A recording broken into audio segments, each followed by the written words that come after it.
Do you want to hear my Kenny Baker story? All right. So, I come from Minnesota. Yeah, you know, and of course, you heard of my state?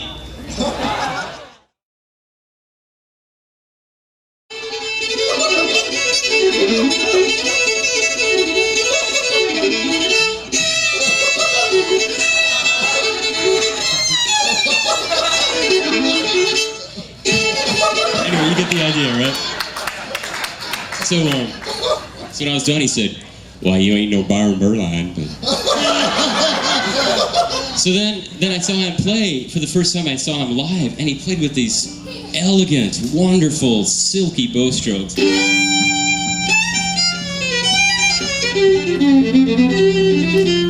And then, I said, wow, that's totally different. When he came off stage, I said, "Kenny, do you ever use a shuffle?" And he said, "Son, I think that people that use a shuffle have a long way to go."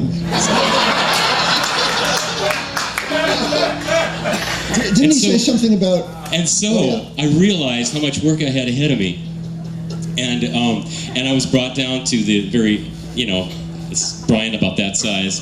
And as I was sauntering off to the car to drive back home, I saw him over at the table, and I thought, should I say goodbye or not? I thought, okay. So I walked over to the record table, and I said, "Well, I'm going back to Minnesota, Kenny." He said, "Son, come over here." And I walked over, and he put his arm around me, and he said to the banjo player, Blake Williams, in his band, he said, "Blake, you know what I'm going to do with this boy?" I said, "No, Kenny, what you going to do?" I said, "I'm going to take this boy, and I'm going to bring him to my farm, and I'm going to teach him to be a boxer."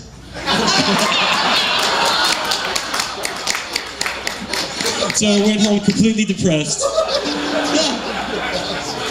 For 3 months, I didn't come out of my room, and I figured I was either going to get better or I was going to quit. And I worked really hard.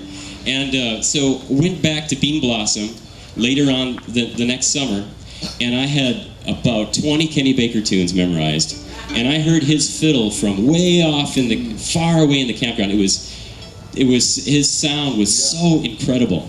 And you could tell his fiddle from, way on the other side of the campground. It was about midnight. And I heard him playing, and I grabbed my fiddle. I can't believe I did this. I sprinted over, and there were about 30 people all in a circle with Kenny and a guitar player in the center. And I jumped right in the middle, looking for abuse.